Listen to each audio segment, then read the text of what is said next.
কষ্ট দিলেন যাহাকে, এত কষ্ট দিলেন যাহাকে, মিশরেরই বাদশাহ করলেন তাহাকে, মিশরেরই বাদশাহ করলেন তাহাকে। এখানে গজলের মাধ্যমে মোটামুটি ঘটনাটা পুরো একটু সাজিয়ে চলে আসছে। ইউসুফ আলাইহিস সালাতু ওয়াস সালামকে নিয়ে কুদের মধ্যে ফেলাইয়া দিছে। তারপরে ইউসুফ আলাইহিস সালাতু ওয়াস সালামকে বাঁচানোর জন্য আল্লাহ তাআলা জিবরাইল আলাইহিস সালামকে পাঠাইছে। লম্বা ঘটনা, আপনারা সময় দিতেন না, এই জন্য সংক্ষেপ করে দিচ্ছে, একেবারে সংক্ষেপ। ইউসুফ আলাইহিস সালাতু ওয়াস সালাম কুফে পড়ার পরে জিবরাইল আলাইহিস সালাম ওনারে একটা পাথরের মধ্যে বসাইয়া দিছে। ইউসুফ আলাইহিস সালামকে তারা প্রথমে চাইছিল একবার হত্যা করে নিতে। এর মধ্যে সবচেয়ে বড় যেটা, বড়টা একটু মায়া দাম দিছিল। সবচেয়ে ভাইয়ের মধ্যে সবচেয়ে বড় যেটা হয়, এটা একটু ভাই বোনের প্রতি একটু মায়া একটু বেশি থাকে। বড় ভাইটা বলতেছে, না রে, যত হোক সে তো আমাদের ভাই। ইউসুফ তো তোরা যে মায়া লাগে যাই হোক, এ তো আমার ভাই, মারিস না। এমন একটা জায়গার মধ্যে নিক্ষেপ কর যাতে সে বাইসা থাকে। ওই লাশ পর্যায়ে ইউসুফ আলাইহিস সালাতু ওয়াস সালামকে তারা কুদের মধ্যে ফেললো। আর তার বড় ভাই লুকাইয়া লুকাইয়া যত ভাইটার লাগে কলজারা জমতাছে, কলজারা কামতাছে, বাবার কাছে গেছে গিয়া বলতেছে, বাবা আমাদের ভাই ইউসুফ রে বাগে খাইয়া দিছে। ইউসুফ আলাইহিস সালাম চোখের পানি পালাইয়া পালাইয়া কামতাছে। জামাটা দিছে, জামাটার দিকে তাকায়া তাকায়া কামতেছে। ইউসুফ ইউসুফ কইলা কামতেছে আর বলতেছে, আমি ধৈর্য ধরে লাইলাম। মুফাসসিরিনে কেরাম বলেন, ধৈর্য ধরা হইল অন্তরে কাঁদে, চোখ দিয়া টপ টপ টপ টপ কইরা পানি পড়ে, কিন্তু জবান দ্বারা কোনো আওয়াজ হয় না। ইয়াকুব আলাইহিস সালাতু ওয়াস সালাম চোখের পানি চাইরা চাইরা টপটপায়া কাঁদতেছে আর বললাম, আমার রবের কাছে আমি বিচার দিয়ে দিলাম।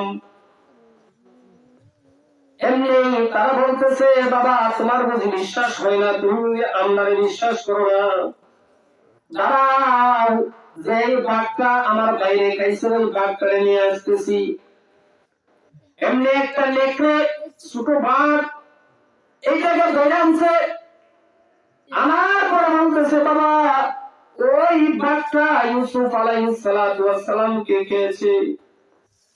ওই বাঘ চোখের পানি চাইরা গড়গড় গড়গড় করে কাঁদতেছে আর জবানটাকে লড়াইতেছে, কথা বলতে পারতেছে না। একবার নবী ইয়াকুব আলাইহিস সালামের দিকে তাকায় আর একবার আসমানের দিকে তাকায়। আল্লাহ তাআলা ওই বাঘের জবানটা খুলে দেয়, বাঘের কথা বলা শুরু করে দেয়। ও নবী ইয়াকুব, একদিকে আমি খুশি, অন্যদিকে আমার কলিজাটা জ্বলতেছে। কেন রে খুশি, কোন কারণে খুশি হয়েছি? কারণ আপনাকে আমি কোনোদিন দেখি নাই, আপনার সন্তানের কারণে আমি দেখতে পারতেছি। শুধু দেখতে পারি নাই, আপনার সাথে কথা বলার জন্য আল্লাহ তাআলা আমাদের ব্যবস্থা করে দিয়েছে। তবে তাই না রাখেন, আপনি ভালো করে বুঝতেছেন সন্তান হারাম মা বাবা কেমন অবস্থায় থাকে, এটা আপনি ভালো করে জানেন। সন্তান হারাইলে কেমন কষ্ট লাগে এটা আপনি ভালো করে অনুভব করতেছেন। এই ওয়াজ আপনাকে আমার করতে হবে না। ও নবী ইয়াকুব, আল্লাহর কসম, আল্লাহর কসম, আমার দুইটা সন্তান কোথায় জানি চলে গেছে, আমি পাইতেছি না। সন্তানের মায়া আমি পাগল করা দিয়া সারাটা জঙ্গল তন্ন তন্ন করে খুঁজতেছি, কিন্তু আমার সন্তান গুলাকে পাইতেছি না। এমনি আমি জঙ্গলার এক সাইডে বসে একটু বিশ্রাম নিয়েছিলাম, ওই অবস্থায় আপনার সন্তান গুলা আমাকে দৌড়ে আনছে। আল্লাহর কসম, আপনার ইউসুফকে খাইতে দূরের কথা, আপনার ইউসুফকে আমি জীবনও কোনোদিন দেখি না। কি বাচ্চাদের কলম করে বলে আমি আল্লাহর কাছে ধৈর্য ধারণ করছি। ওই দিকটা বড় ভাই যত শুরু ভাইদের বলে একটু মায়া, তারা তো ধুমধাম চলতেছে, মাইরালাম মনে করলাম। বড় ভাইটা ছোট ভাই ইউসুফের লাগে কল্যাণা চলতেছে, কি করবো, ঘর থেকে একটু একটু খাবার মুখাইয়া যাতে ওই বাকি নয়টা না দেখে অন্য রাস্তাটা ঘুরে ঘুরে গিয়ে ওই কুয়ার মধ্যে খাবার দেয়, বলে ইউসুফ বলি খা। 3 দিন ইউসুফ আলাইহিস সালাম কুয়ার মধ্যে ছিল। 3 দিন পর্যন্ত ওই বড় ভাই খাবার নিয়ে দিচ্ছে যে ভাইগুলা খায়া বাঁচো। এমনি মিশরের কিছু মানুষ ব্যবসার উদ্দেশ্যে অন্য এক দেশের মধ্যে গিয়েছিল, মাল কেনার জন্য গিয়েছিল। মাল কেনার টাকা থাকেনি, মাল কেনার টাকা থাকে কেনা সব পারলে সব আমার একটা কাপড় নিয়ে বললে যে কিছু টাকা থাকলে যে আমি কিছু মাল বাড়াইয়া কিনা নিয়ে যাই। মিশরের মধ্যে নিয়ে তারা আবার মাল বিক্রি করবে। ওই প্রতীকগুলো আসতেছে, এর মধ্যে আপনি একটু সামনে চলে আসেন, একটু জিকির করেন লা ইলাহা ইল্লাল্লাহ। পিছনে জায়গায় যাচ্ছেন, একটু সামনে চলে আসেন।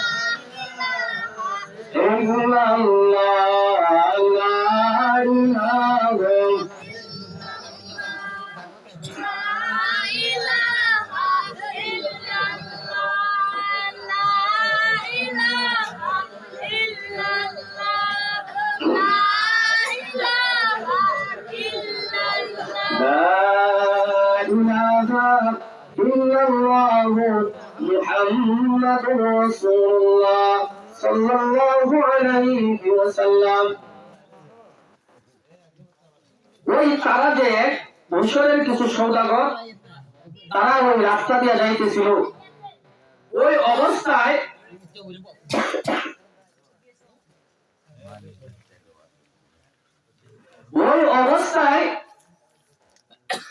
বললো যে তোরা এই জায়গার মধ্যে নামরা কোন একটা রাস্তা ছিল। সবাই তো পুরানা মানুষে একটু চিনিস, নতুন মানুষ তারা ছিলেন না, সোজা রাস্তা যাইতে হয়। যেমন দাদা আপনাদের লক্ষ্মীপুরের মেন রুটে যাওয়া যায়, আবার ওই দিকটা গেলে 5 মিনিট 10 মিনিট বাচ্চা জায়গা। তারপরে বললেন যে হুজুর এইদিকে না, এইদিকে আমরা একটু তাড়াতাড়ি যাইতে পারবো। ওই সৌদাগর বলতেছে এইদিকে না, আমরা এইদিকে যাই, এইদিকে একটা কূপ আছে, কুয়া আছে, ওই কুয়ার মধ্যে আমরা পানি তুলে খাই মনে হয়। এটা আল্লাহ তাআলার কেরেশমা, আল্লাহ তাআলার কুদরত যে আমি ইউসুফকে তাদের দিকে নিয়ে বাদশা বানাই। সুবহানাল্লাহ। ইউসুফ আলাইহিস সালাতু ওয়াস সালাম এই কূপের মধ্যে, কুয়ার মধ্যে ছিল। ওই কুয়ার মধ্যে তারা কি করছে, ওয়াজাউ আলা কমিসিহি বিদামিন কাযিব وشروه بثمن بخس دراهم معدودة। এখানে মধ্যে আরেকটা এগুলো قال يا بشرى هذا غلام। ওই যে তাজের প্রতীকগুলা তাজমু ওয়াজাআত সাইয়ারাতুন ফাআরসালু ওয়ারিদাহুম ফাআদলা দালওয়া। দালওয়া নতলে বালতি, বালতিটা যে সময় পানি ওঠানোর জন্য কুয়ার মধ্যে নিক্ষেপ করছে। আল্লাহ তাআলা জিবরাইলকে বলে, জিবরাইল তাড়াতাড়ি আমার ইউসুফকে ওই বালতির মধ্যে তুলে দে। ইউসুফ আলাইহিস সালাতু ওয়াস সালামকে বালতির মধ্যে তুলে দিয়েছে। তারা মনে মনে ভাবতেছে আমরা পানি টেনে তুলতেছি।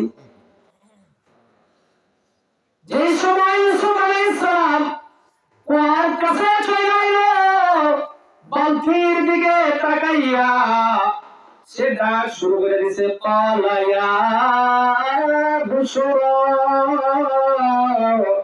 হাযা গুলাম।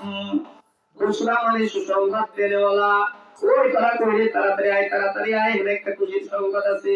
খুশির সংবাদ কি, যে এমন একটা গোলাম, এত সুন্দর একটা গোলাম, জীবনে অনেক গোলাম কিনেছি, অনেক মানুষ দেখেছি, অনেক ছোট ছোট বাচ্চাও দেখেছি, এত সুন্দর বাচ্চা আমার জীবনেও দেখি নাই।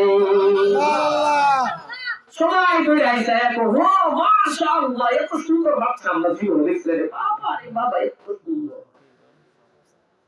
এমনি ইউসুফ আলাইহিস সালামের ভাই বলতে খালি সুপাইতাছে, কারণ আছে সুরের মানে পুলিশ পুলিশ শুনি তো করছি ঠিকই আছে, ছুটি তারা খায়ালায় যদি ইউসুফ কোনোভাবে উঠতে যদি গিয়ে বাপের কাছে সব কইয়া দিত তার অবস্থা থাকতো না। সেই জন্য তারা সবসময় পাহারা দিত, চতুর্দিকটা ঘুরে ঘুরে কি করতো, পাহারা দিত যে ইউসুফকে কি নেই নেই। এমনি যেমন সময় তারা ধরছে লইয়া যাইতেছে গা, এমনি ইউসুফ আলাইহিস সালাম খাড়া খাড়া খাড়া খাড়া তারা পুলিশ এসে কইলে কয়টা গোলাম আল্লাহ দিতেছে, আমরা ভাই কইছে না গোলাম কইছে, কি কইছে গোলাম। এখন এখানে একটা প্রশ্ন, আমরা বাচ্চা যদি একটা অথবা আমার ভাই ছোট যদি ফালাই দিই, এই সময় যদি অন্য মানুষ হলে জায়গা আমি যদি গোলাম করি, এরা কি আমার ভাইকে শিক্ষা দিত না? আপনারা যদি আমার বেঁচে না আপনার আমার ভাই, তখন আমি বলতাম না না না আমি গোলাম না, আমি তাদের ভাই। এই কথাটা আল্লাহ তাআলা বলেন নাই, জিবরাইল দিয়া ফাটাই দিয়েছে তাড়াতাড়ি যে ইউসুফ তুমি তাদেরকে ভাই স্বীকার করো না, যে ভাই তোমার মায়ের যাইতেছা তুমি তাদের ভাই স্বীকার করো না, কারণ গোলাম হিসাবেই থাকো, একটু সময় ধৈর্য ধরো, ধৈর্য ধরার ফল খুবই মিষ্ট। এটা আল্লাহ তাআলার কুদরত। ইউসুফ আলাইহিস সালাতু ওয়াস সালামকে যখন তারা প্রতিক্রা ওই ব্যবসায়িকরা সওদাগররা নিয়ে যাইবে, এমনি তাদেরকে ওই 10 ভাইকে দর্শই করো তুলে যাইতেছে, সেটা তো কি হইছে, কয়টা আমদার গোলাম পালাইয়া আইছে, তো কি হইছে নিয়ে যাও কারণ নিতাম না, এটা বাগড়া, এটা রলে দেখে তোরা মাগনা দিলে একটু সমস্যা, মাগনা জিনিস দাম থাকে না, সমস্যা। তারপরে বলে যে আমরা কাছে তো টাকা টাকা নাই, কারণ ব্যবসা থেকে আমরা মাল কিনে নিয়ে আইছি, আমরা টাকা নাই, কিছু টাকা আছে, কিছু টাকা হলো মুফাসসিরিনে কেরাম বলেন বেশতে বেশ সবচেয়ে বেশি যদি হয় তাহলে 20 টাকা, মাত্র 20 টাকা, অথবা একটু কম।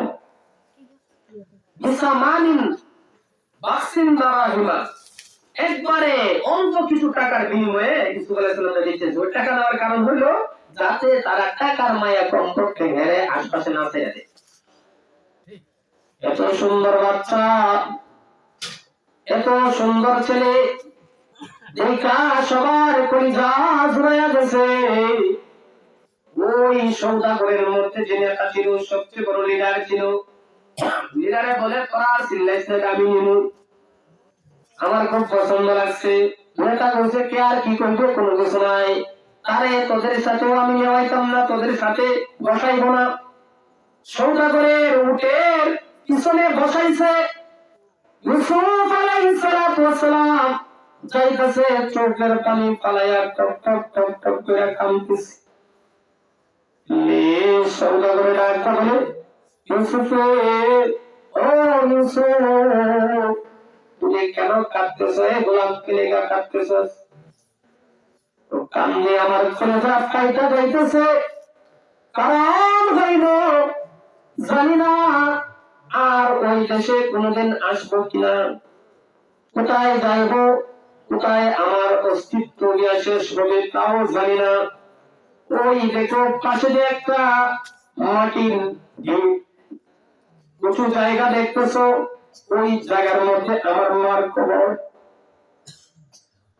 আমার মার কবর, আমার মার কবরের পাশে আর কোনোদিন আমি দাঁড়াইতে পারবো কিনা, সেই জন্য আমি কাঁদতেছি। সওদাগরেরও মায়া লেগে গেছে। এ গোলাম, গোলাম রে, যা তুই প্রাণ বইরা তোর মার কাছে একটু কথা বইলায়, যা প্রাণ বইরা তোর মার কবরটা তুই যেখানে, কারণ তোকে আমরা এমন জায়গায় নিয়ে যাইব যেই জায়গায় থেকে মনে হয় না আর কোনদিন তুই এইখানে আসবি। সেই জন্য ইউসুফ আলাইহিস সালাম মার কবরের পাশে দাঁড়ায়া দাঁড়ায়া কাঁদতেছে আর বলতেছে, ও মা আমাকে তুই এতিম বানাইয়া চলে গেছিস রে। আজকে বাবার কাছে ছিলাম, বাবা আদর করার কারণে ভাইগুলা পর্যন্ত আমাকে শত্রু পাইবা মারার জন্য তারা পরিকল্পনা করছিল। জানি না এখন কোথায় যাইব, কোনদিন তোমার কবরের পাশে আসতে পারবো কিনা তাও জানি না। এই মহিলা ইউসুফ আলাইহিস সালামকে নিয়ে যাইতেছে মিশরের বাজারে যাওয়ার আগে মানুষগুলা যে ক্ষেতের মধ্যে যারা কাম করে, ক্ষেত রোপণ করতেছে, কেউ ক্ষেতে হাল চাষ করতেছে, কেউ সবজি কাটতেছে, যেই সময় ইউসুফ আলাইহিস সালামের চারার দিকে তাকায়, তাকানোর উপরে তাদের কাজ অটোমেটিক হাত থেকে পড়ে এইভাবে তাকাই দেয় গালি। সুবহানাল্লাহ।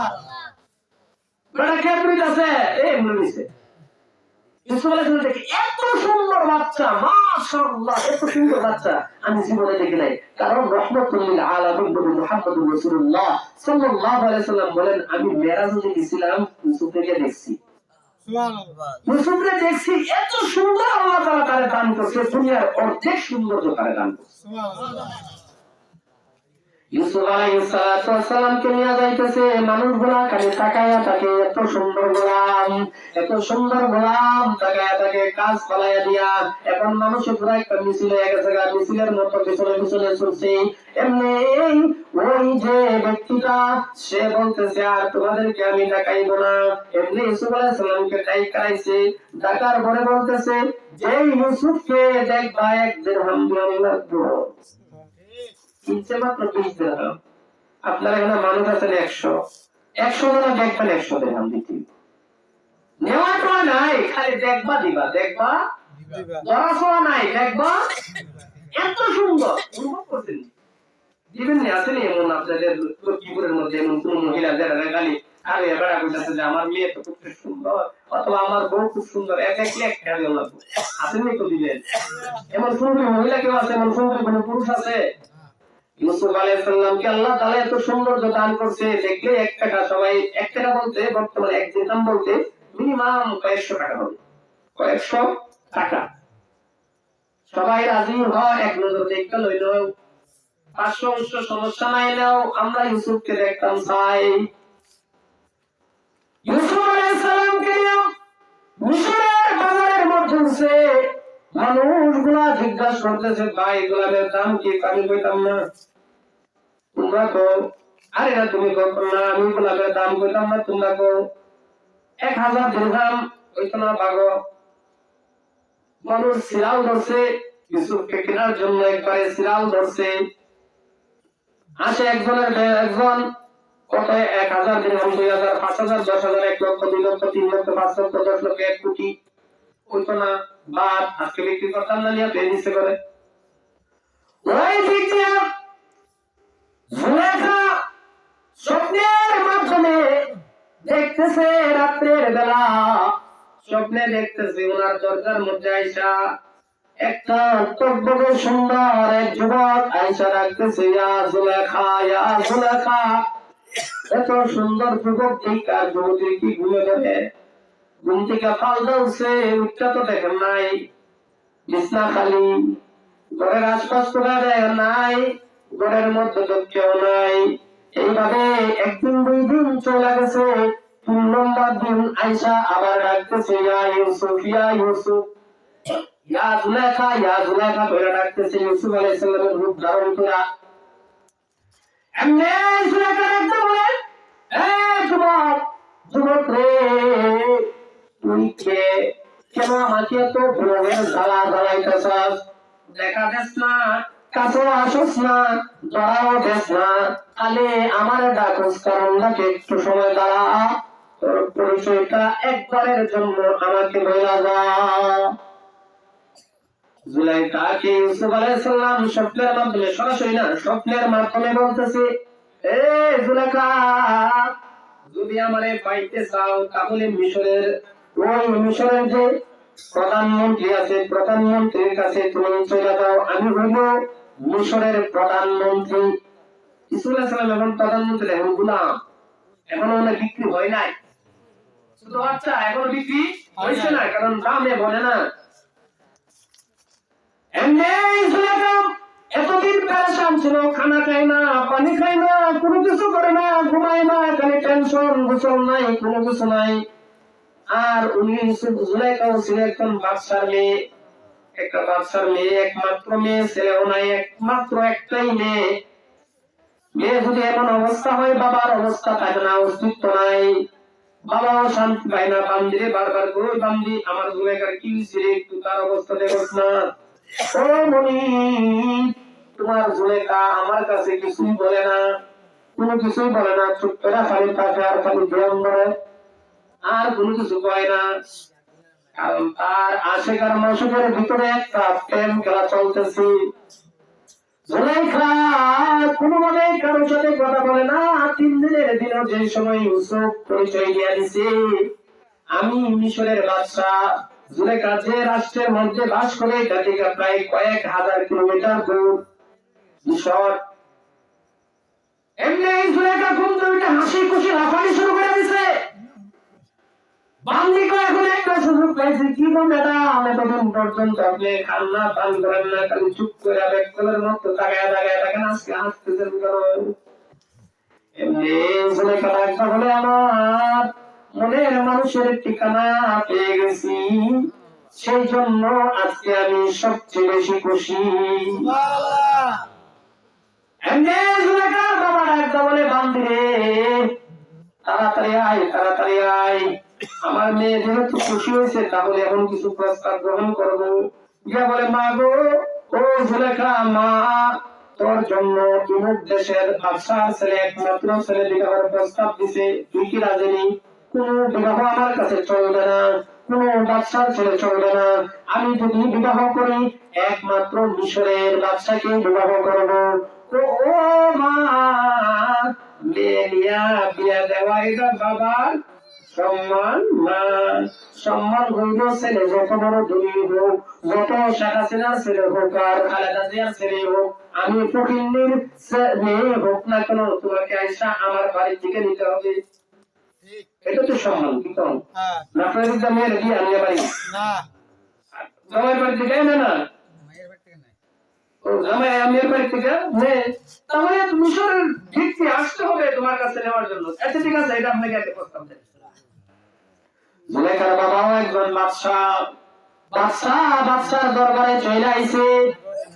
আইসা ছায়া দেখে মিশরের বাদশা পোশাক ঠিক আছে, সব কিছু সুন্দর ভাবে বসে হয়েছে। এমনি জিজ্ঞাসা করতেছে, আপনি কি বিবাহিত না, বিবাহ করছেন না? বিবাহিত না অবিবাহিত? তখন মিশরের বাদশা, আমি আজীবনের লাইগে অবিবাহিত। আজীবনের লাগে অবিবাহিত হবে আমার বিষয় করতো না। নাই নাই, আরে বেড়াগিরি নাই, বেড়াগিরি এলাকা বেড়া করতে আমি আজীবনের লাগে কি অবিবাহিত।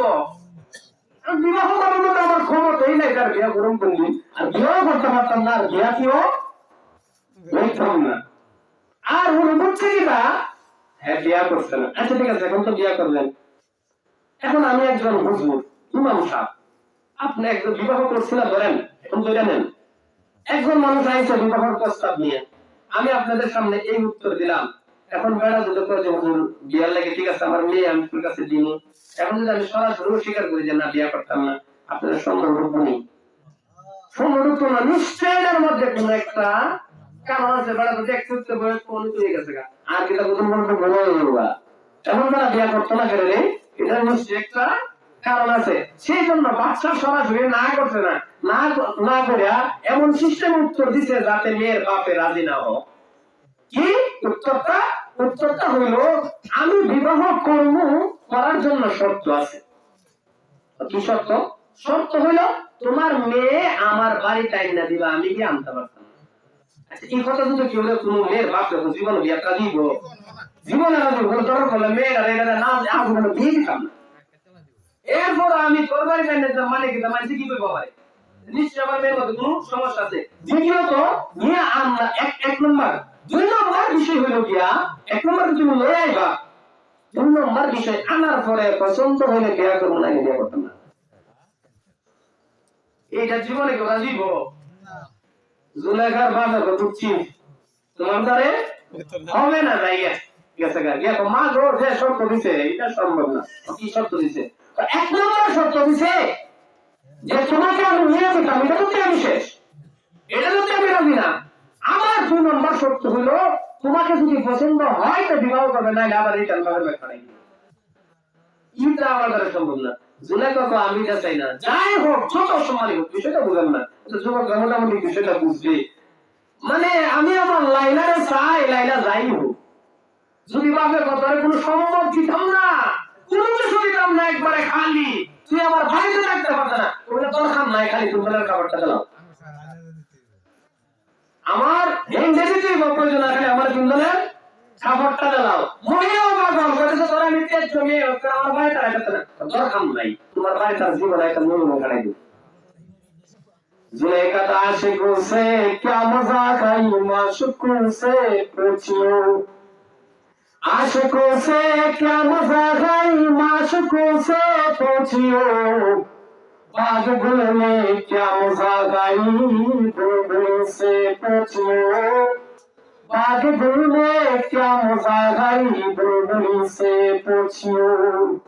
वो अब्बा तुम्हें बुझाना, আমি আমার স্বপ্নের মাধ্যমে আমার স্বপ্নের পুরুষকে পেয়ে গেছি, এর জন্য যত আমার লাঞ্ছনা ভুগতে হয় আমি বুঝবো, প্রয়োজনে তার বাড়ির বান্দি হইয়া আমি আমার জিন্দগি কাটাইয়া দিব। কারণ আপনার আমার স্বপ্নের পুরুষটাকে আপনি দেখেন নাই, আমি দেখছি এটা খুব সুন্দর, আমি দেখছি তার নাক কান কেমন। বাবা যত বুঝাও না কেন, না না আমি আমাকে জন্য আমাকে মিশরে পৌঁছাইতে হবে। বাবা বলে মা গো তোর ইচ্ছা তুই যা ইচ্ছা তা কর, কিন্তু আমার দ্বারা সম্ভব না, তোরে নিয়ে যাইতাম। এমনি জুলেখা একদম বলে বাবা কোনো কিছুর প্রয়োজন না, আপনি শুধুমাত্র আপনার বান্ধবটাকে আমার সাথে দিয়ে দেন। মা একটা বান্ধব না হাজার বান্ধব নিয়ে যা, তা তো সমস্যা নাই, কিন্তু আমি কোনোভাবে যাইতে পারবো না। এমনি জুলেখা বান্দিকে নিয়ে রওনা হয়ে গেছে মিশরের দিকে। মিশরের কাছে আইছে, আইসা জিজ্ঞাসা করতেছে রাজপ্রসাদ কোথায়। জুলেখাও সেই মহিলা ছিল না। আমরা মনে মনে ভাবতেছেন জুলেখা মনে কালা আছি না, কেমন সুন্দর আমি বলতেছি, জুলেখা কেমন সুন্দর ছিল বলতেছি। এমনি বাদশার যোগ্যতা নাই, এটাগিরি নাই, পুরুষত্ব নাই, এমন মানুষ থাকে কিছু। আমি সিলেট একটা দিয়েছিলাম দেখতে, আলহামদুলিল্লাহ বেটা আমার মতো দুই বেটা বেটার সাথে সালাম বা মোটা দাদা যেমন দেখলে বোঝা লাগবে আল্লাহ এর বিয়া করলে 3-4টা বিয়া করতাম, কিন্তু মাগার এক বিয়াও করার মতো তার ক্ষমতা নাই। ওই এমন ছিলেন আর কি, তার বিয়া কর মানে বিয়া করতে একটা চাহিদা, একটা যে মানে আকর্ষণ হয় এমন জিনিসটাই তার নাই। এখন বুঝছেন তো, পুরুষত্ব বলতেই নাই তার। ওই জুলেখা আস্তে আস্তে ওই মিশরের বাদশার কাছে গেছে, গিয়া দেখে মিশরের বাদশার যে পোশাক দেখতো তো মোটামুটি বাদশা ওই দেখে না না এটা আমার পুরুষ না, আমি তো তোমারে দেখছি না, দেখছে কারে ইউসুফ রে। কিন্তু হে মিশরের বাদশা তো ইউসুফ না, এক গ্রামে যার উদ্দেশ্যে আসলাম সে না, হবে না। কিন্তু আবার জুলেখা মনে মনে চিন্তা করতেছে আমি যদি এখন নিতাম কি যায়, এটা একটা লজ্জার বিষয়। মিশরের বাদশার উদ্দেশ্য হইল মেয়ে হতে সুন্দর হোক, আমার কাছে আসবে, আমি দেখে কোনো পছন্দ দিতে না, আমার কিছু করতে পারবো আপনার পছন্দ না, না এটা আমার পছন্দ না, বিয়ে করতাম না, আমি বেলা আমার সাথে আমার পুরুষত্ব নাই, এটা বেলা না কয়ে বলছে যেটা যে যত মেয়ে নিয়ে আসবে সুন্দর সুন্দর মেয়ে নিয়ে আসবে আমার পছন্দ না। কিন্তু জুলেখারে যে সময় দেখছে দেখতে আর চোখ ফিরানা, জুলেখারে দেখতে বাচ্চা ছায়া ছায়া তো যাক, ধরতে পারি সইতে পারি, ধরতে পারি আর না পারি, সইতে পারি আর না পারি, তার হাতের এক গ্লাস ঠান্ডা পানি খাইব, কলিজাটা ঠান্ডা হইব। বিষয়টা বুঝছেন না? এত সুন্দর মহিলা এর হাতের পানি খাইলো মোটামুটি কলিজাটা একটু ঠান্ডা হইব, দেখলেও তো মনে কি মিলে শান্তি মিলে। তো আপনারা বিষয় আমি বুঝাইতে পারবো না, আজকের মাসিকের বিষয় আপনাদেরকে বোঝানো কঠিন হয়ে যাবে। বিষয়টা কি যে বিষয়টা আমি বুঝাইতে পারবো না, খুব কঠিন একটা বিষয়।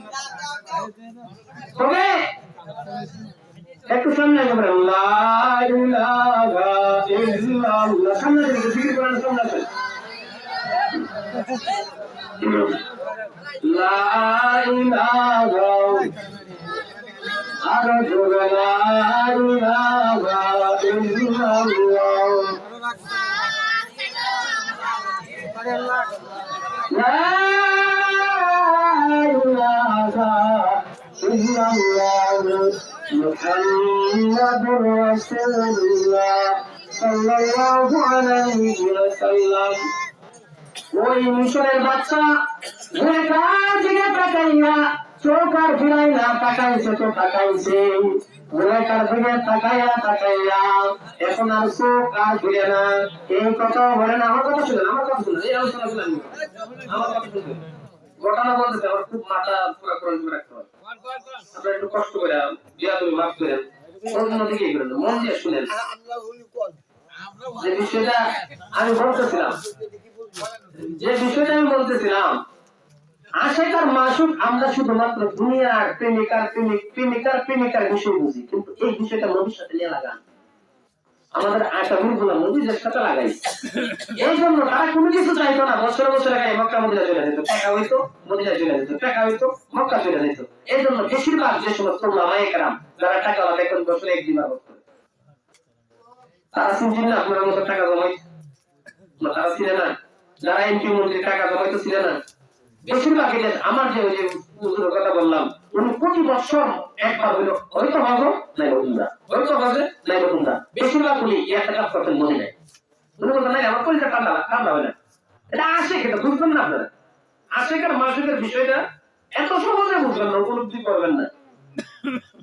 ওই মিশরের বাদশা জুলেখার দিকে তাকাইয়া আর চোখ ফিরায় না, মনে মনে কয় পুরুষত্ব থাকুক আর না থাকুক, ধরতে পারি আর না পারি, চলতে পারি আর না পারি, কমপক্ষে তার হাতের গ্লাসের পানি তো প্রতিদিন খাইতে পারবো, এটা ধারাবাহিক যারা ঠান্ডা হইব, খাইতে পারি আর না পারি, কিছু কিছু জিনিস দেখতে দেখতে মনে কি দেওয়া যায়, শান্তি দেওয়া যায়। এত সুন্দর জুলেখা, এটা দেখতে আমার গঞ্জারা ঠান্ডা হইব। এমনি বলতেছে জুলেখারে আমি তোরে বিবাহ করবো, শর্ত আছে। আপনি দিচ্ছে 2 শর্ত, আমার মেয়ের বিয়ে করতে হয়, এটা কত একটা শর্ত আছে। জুলেখা তোমার যেমন শর্ত আছে আমারও শর্ত আছে। ইউসুফ জুলেখা বলেন, এ বাদশা আগে তোমার শর্তটা বলো, পরে আমার শর্তটা বলবো। বাদশা বলেন না না, আমার শর্তটা পরে বলবো, আগে তোমার শর্তটা বলো। জুলেখা কয় আমার শর্ত হলো বিবাহ কর্ম ঠিক হয়, কিন্তু এক বিছানায় থাকা যাবে না। বাচ্চা কি মনে করছে এটা তো আমারই বিষয়, এটা তো আমার শর্ত আছে, বিবাহ করবো ঠিক কিন্তু এক বিছানা থাকতাম না, কারণ থাকলে ধরা খাইলাম, থাকলে ধরা খাইলাম। এই যে আমি তো চাইছিলাম তো ভালোই। জুলেখা আমিও তো মনে মনে করি আমি তোমার লাগে আইছিলাম, আমি যার লাগে আইছি তারে যদি না পাই আমার জীবন ওই শহরের মধ্যে আমি কাটাইয়া দিব। অনেক সময় ইতিহাসের মধ্যে দেখা যায়, অনেক সময় ইউটিউবে আপনার ফেসবুকে দেখা যায় অনেক ছেলেগুলা যে মেয়ের প্রতি চেকায় খায়া খালি ওই জায়গায় ঘুরে ঘুরতে ঘুরতে পাগল হয়ে যায়। আমার এলাকাতে একটা আছে, গেছে গা পাগলে খালি ঘুরে, খালি এই জায়গাতে ঘুরে। কারণ মহিলা আমার প্রিয় তোমারে বাইকিয়া জীবন আর রাইকা লাভ নাই। আমার মেন মানুষ না পাইলে তোমার আমার দরকার নাই, তোমার দরকার হতো কালে আমার এখন প্রয়োজন না, প্রয়োজন হলে টাকার একটা জায়গার দরকার, খাওয়ারও দরকার। কারণ আমি তো আর পুরুষ না, ইচ্ছা করলে রুটি ঘুরবার খাইব না, সুযোগ কারণ আমার একটা নিরাপত্তার কি আছে দরকার আছে। আর যেহেতু আমার সবচেয়ে পুরুষটা ওই মিশরের বাদশা হিসাবে পরিচয় দিচ্ছে, আমি বিশ্বাস করি একদিন না একদিন সে বাদশা হিসাবে আমার কাছে আসবে। ওই দিক দিয়ে কিন্তু আর একটা বিষয়, ইউসুফ আলাইহিস সালাম কিন্তু চলে আইছে, আমাদের জুলেখাও চলে আইছে, দুইজন চলে আইছে, দুইজনেই এক শহরের মধ্যে, কিন্তু এখনো কারোর সাথে কারো দেখা হয় নাই।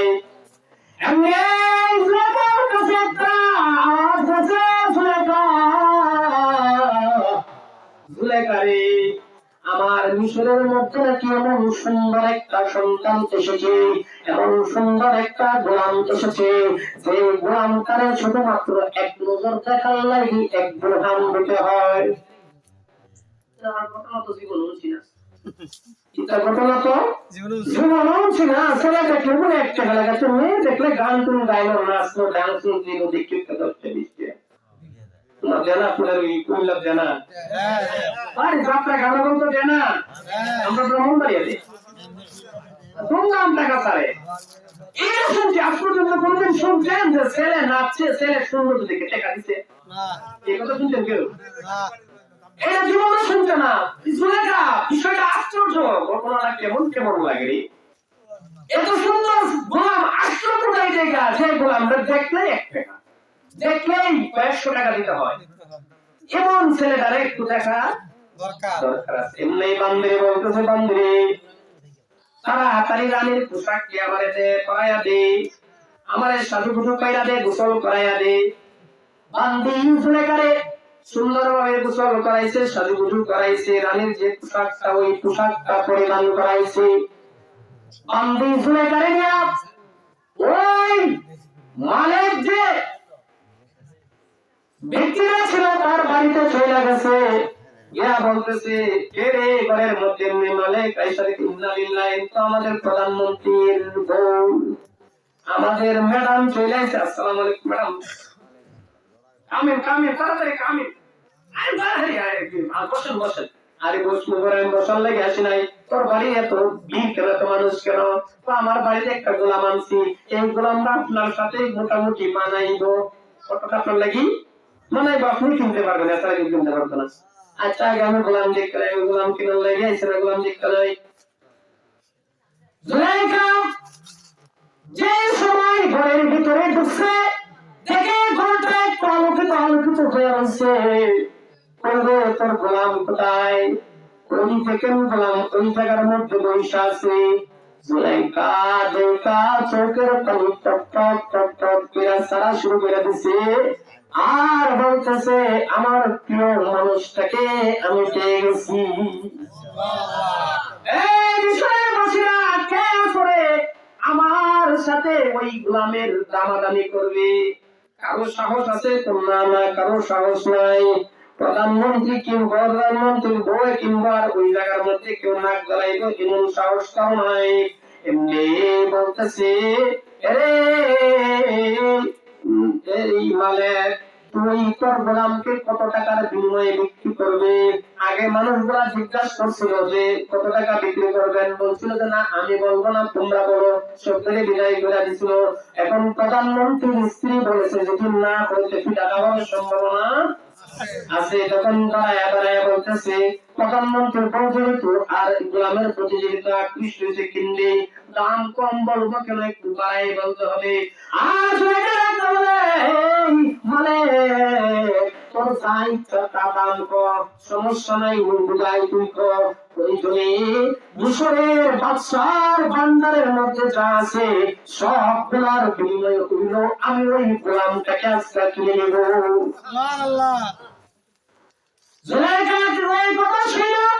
মালিক বলতেছে, ম্যাডাম বেশি টাকা নিব না, তবে ইউসুফকে এক পাল্লার মধ্যে রাখবো, আর এক পাল্লার মধ্যে আপনি স্বর্ণ দিতে হবে।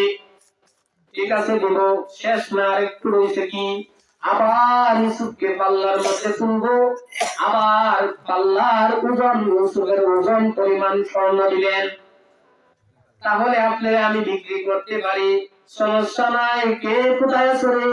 তাড়াতাড়ি যাও মিশরের প্রধানমন্ত্রীর ওই যে গণিমতের মাল আছে ওই মালের মধ্যে চলে যাও, যে অর্থ কোষাগার যে আছে কোষাগার থেকে মাল নিয়ে আসো, ওই মালিককে দিয়ে দাও, ইউসুফকে আমার সাথে দিয়ে দাও। সুবহানাল্লাহ। ছোট বাচ্চা মনের কথা কইলে কেতাছিনি। আরে প্রধানমন্ত্রী যে হয় আমার মতো মেধা হইলে চলবো, মেধাটাও এমন থাকতে হবে যে যতটুকু পাওয়ারে তার মেধাও ততটুকু থাকতে হবে। এখন যদি গাল্লা চান্দা কয়লা যায় এটা আমার জামাই হইবে তো বেশ লাগতো না। একটা গোলাম কিন্তু কি নাড়ের বলে জামানো জামাই কিনা ওঠা লাগবনি। এই জন্য জুলেখা চিন্তা করতেছে এখন কি করা যায়। যাই করি না এখন আগে একটু ঠান্ডা মাথা করতে হবে, বুঝতে শুনে করতে হবে। ইউসুফ আলাইহিস সালাম ওনাকে নিয়ে চলে গেছে মিশরের যে প্রাসাদ কানা রাজপ্রাসাদে চলে গেছে, সুন্দরভাবে ইউসুফকে গোসল করাইছে।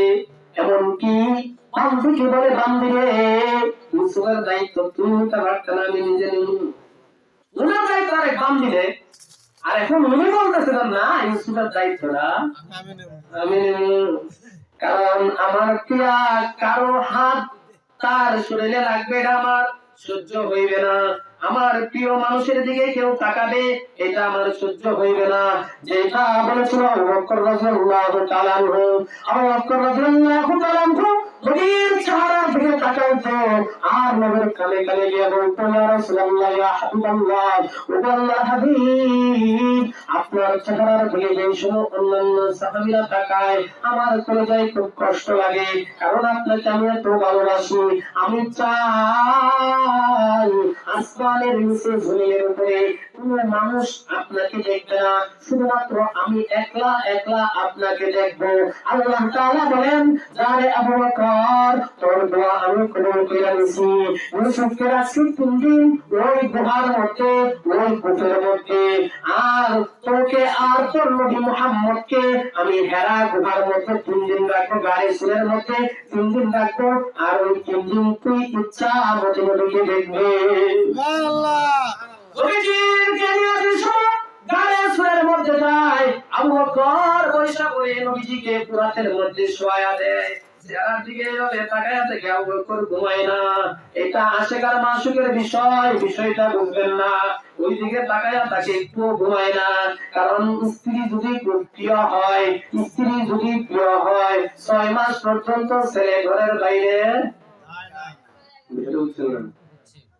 নতুন বেড়া বউ পাইছে খুব একটা ভিআইপি আগে প্রতিদিন খেলার লাগে পাগল পাড়া হয়ে যাইতো এখন তো আসনার একটু খেলা দেখবেন না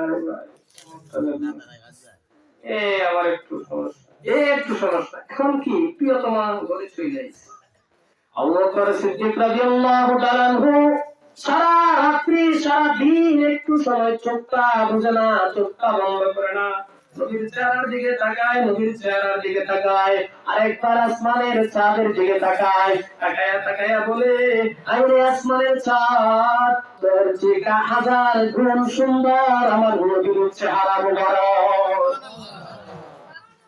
ইউসুফ আলাইহিস সালামের বিষয়টা জুলেখা বলে এ বান্দি না না তোদেরকে দেওয়া যাবে না তোরা কেউ ইউসুফকে কোনো লালন পালন করতে পারবে না ইউসুফের খানা থেকে নিয়ে আসা সে কুশল তুষাল সব কিছু আমি জুলেখা করবো আর আমার যত কাজ আছে তোরা করবি বাচ্চার যত কাজ আছে তোরা করবি কিন্তু আমি আমার জুলেখা আমার ইউসুফের সব কাজ করবো এইভাবে চলতেছে ইউসুফ আলাইহিস সালাম মোটামুটি সাবালক হয়ে গেছে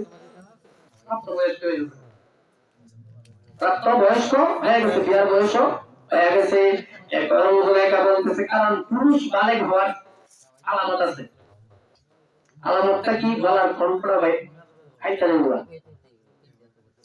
এটা তো দেখা যেত না আরেকটা বিষয় কি গলা কণ্ঠ হয় না জায়গা আগে কণ্ঠটা একটু চিকন থাকলে বয়স্ক হওয়ার পরে কণ্ঠটা একটু হালকা ওটা হয়ে যায় ওই জুলেখা ইউসুফকে বুঝাইছে যে হ্যাঁ কি হয়ে গেছে এখন প্রাপ্ত বয়স্ক হয়ে গেছে এখন তার বিবাহের সময়টা হয়ে গেছে এখন আমার চাহিদা মেটানোর সুযোগ আছে কারণ জুলেখা মুসলমান ছিল না জুলেখা দেবদেবীর পূজা করত কারণ এই সময় ইসলাম ছিল না তারা দেবদেবীর পূজা করত শেষ করে দেবো